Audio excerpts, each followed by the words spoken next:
Good morning student class 8 के प्यारे बच्चों। आज हम आपको चैप्टर 5 लिंग एवं वचन की पहचान क्या होती है का अध्ययन कराएंगे। इसमें देखेंगे लिंग क्या होते हैं एवं वचन क्या होते हैं। तो आइए जाने। आपने जाना संज्ञा एक विकारी शब्द है। अभी आपने आगे चैप्टर पढ़ा था संज्ञा का, विकारी शब्द संज्ञा का। तो आपने जाना कि संज्ञा एक विकारी शब्द है, अर्थात उसके रूप में लिंग वचन कारक आदि के कारण विकार अर्थात परिवर्तन हो जाता है। इसे निम्नलिखित उदाहरण से समझिए। मतलब अभी आपने जाना कि संज्ञा एक विकारी शब्द है, अर्थात उसके रूप में लिंग वचन कारक आदि के कारण विकार अर्थात परिवर्तन बदलाव आ जाता है। तो इसी को समझाने के लिए नीचे कुछ उदाहरण दिए जा रहे हैं, वो आप देखिए। पार्क में दीपू नाम का एक बच्चा था। उसके साथ नेहा नाम की एक छोटी बच्ची भी थी। बाग में कुछ बच्चे खेल रहे थे। उन बच्चों ने दीपू और नेहा को अपने साथ खेलने को कहा। तो देखिए इसमें क्या है। बच्चा यह शब्द संज्ञा है। बच्ची लिंग के कारण संज्ञा शब्द बच्चा में विकार हुआ है। मतलब परिवर्तन यहाँ पर हो गया है। किसकी वजह से? लिंग की वजह से।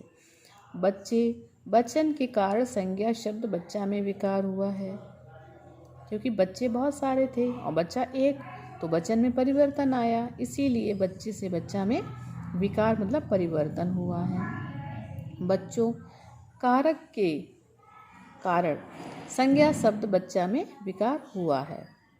बच्चों ने मतलब यहाँ पर कारक शब्द का प्रयोग हुआ है, इसलिए यहाँ बच्चा शब्द में विकार उत्पन्न हुआ है। मतलब लिंग वचन और कारक की वजह से इन सब वाक्यों में परिवर्तन हुआ है। तो देखिए लिंग है क्या चीज़।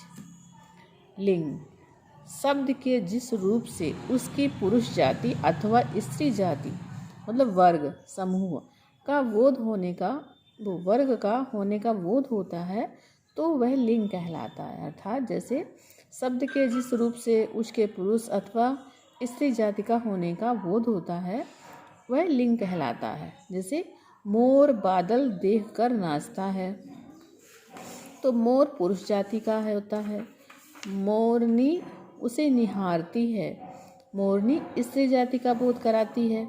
मारिया ने नेहा को पत्र लिखा, पत्र पुरुष जाति का बोध कराता है। पुस्तक मोटी है, पुस्तक स्त्री जाति का बोध कराती है। तो देखा बेटा किस तरह से लिंग परिवर्तन होता है। हमें कैसे पता लगता है कि कौन शब्द स्त्री का है और कौन पुरुष जाति का है। तो मतलब जिस शब्द के जिस रूप से उसके पुरुष या स्त्री होने का हमें ज्ञान हो, तो वह शब्द हमारे क्या कहलाते हैं? लिंग कहलाते हैं। अब देखते हैं लिंग के भेद क्या होते हैं, कितने प्रकार होते हैं। तो सभी संज्ञा शब्द या तो पुरुष जाति के होते हैं या स्त्री जाति के। इस आधार पर लिंग के दो भेद होते हैं, पुल्लिंग और स्त्रीलिंग। पुल्लिंग क्या है? शब्द के जिस रूप से पुरुष जाति का बोध हो वह पुल्लिंग कहलाता है। जैसे नर, बैल, छात्र, बंदर, गायक, शेर, ये प्राणीवाचक संज्ञा हैं। ये प्राणी हैं, मनुष्य तो है नहीं, तो पुरुष जाति का बोध कराते हैं। ठीक है, तो ये प्राणीवाचक संज्ञा हो गई। सोना, पानी, गेहूँ, पहाड़, ये अप्राणीवाचक संज्ञा है। बुढ़ापा, बचपन, सुख, दुख, ये भाववाचक संज्ञा है। ये सारे पुल्लिंग में आते हैं। जैसे स्त्रीलिंग, शब्द के जिस रूप से स्त्री जाति का बोध हो वह स्त्रीलिंग शब्द कहलाता है। जैसे नारी, गाय, छात्रा, बंदरिया, गायिका, शेरनी। प्राणीवाचक नदी, चीनी, नाव, पुस्तक अप्राणीवाचक, और मित्रता, शत्रुता, बुराई, भलाई भाववाचक। लिंग की पहचान। प्राय सभी प्राणीवाचक संज्ञा शब्दों के लिंग की पहचान करना आसान होता है, क्योंकि इनमें प्रकृति प्रदत्त पहचान हमारा काम आसान कर देती है। जैसे शेर दहाड़ रहा है, शेर पुल्लिंग। शेरनी पीछे पीछे चल रही है, स्त्रीलिंग। नर्तक नाच रहा है पुल्लिंग, नर्तकी भी नाच रही है स्त्रीलिंग। अप्राणीवाचक संज्ञा शब्दों के लिंग की पहचान करना उतना आसान नहीं होता। वाक्यों में उनके परंपरागत प्रयोग के आधार पर ही उनके लिंग की पहचान हो पाती है। जैसे नदी बह रही है, नदी स्त्रीलिंग है। उनका घर बड़ा है, घर पुल्लिंग है। मेरी कुटिया छोटी है, कुटिया स्त्रीलिंग है।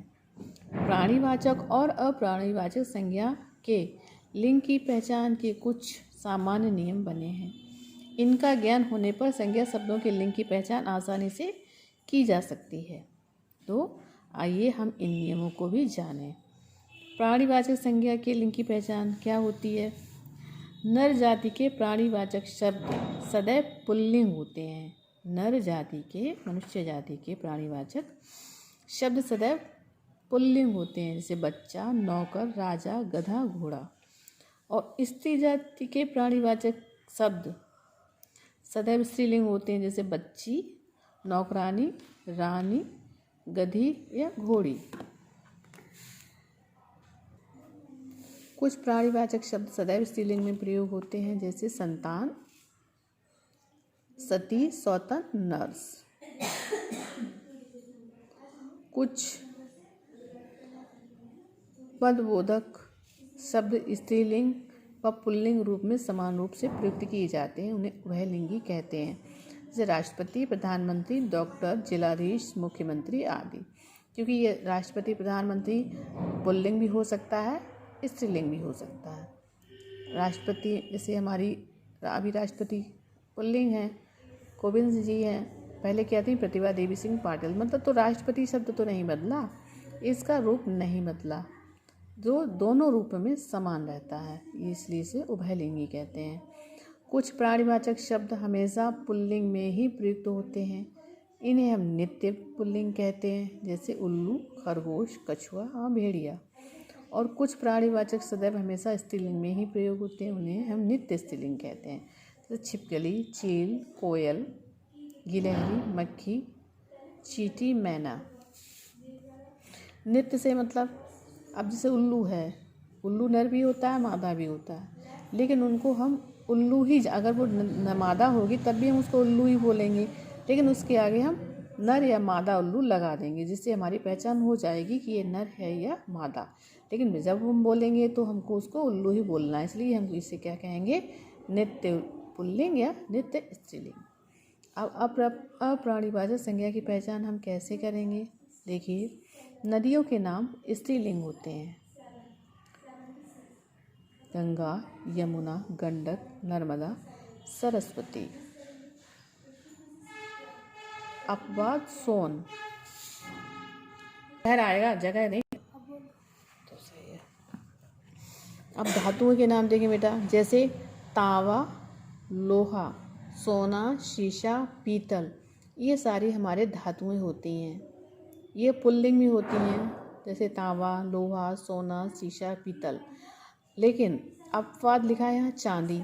चांदी भी तो एक धातु है, लेकिन इसका प्रयोग हम स्त्रीलिंग में करते हैं, तो ये एक अपवाद है। भाषाओं और लिपियों के नाम स्त्रीलिंग में होते हैं। भाषाएं और लिपियाँ स्त्रीलिंग में होती है, जैसे हिंदी, अंग्रेजी, उर्दू, कश्मीरी, पंजाबी, मराठी, देवनागरी, रोमन, अरबी। हिंदी के अकारांत तथा आकारांत शब्द पुल्लिंग होते हैं, जैसे बाल, हाथ, सिर, कपड़ा, गड्ढा, पत्ता, छाता।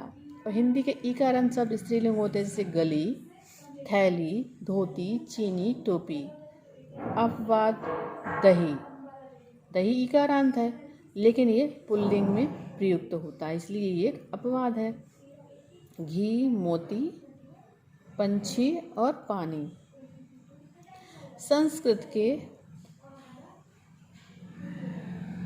अब घी भी पुल्लिंग है, मोती भी पुल्लिंग है, पक्षी भी पुल्लिंग और पानी भी, लेकिन ये ईकारांत है, इसलिए ये अपवाद के अंतर्गत आते हैं। संस्कृत के अकारांत शब्द पुल्लिंग होते हैं, जैसे पत्र, मान, भवन, वरदान, तिलक, स्वराज्य दिवस और जल।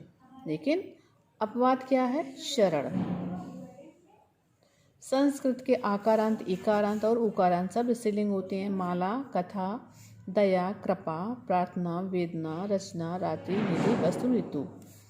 उर्दू के वे शब्द जिनके अंत में आर या आन हो या जो आकारांत हो पुल्लिंग होते हैं, जैसे बाजार, इनकार, मकान, सामान, इम्तिहान, चश्मा। लेकिन दुकान और तकरार ये अपवाद हैं क्योंकि ये स्त्रीलिंग में प्रयोग होते हैं।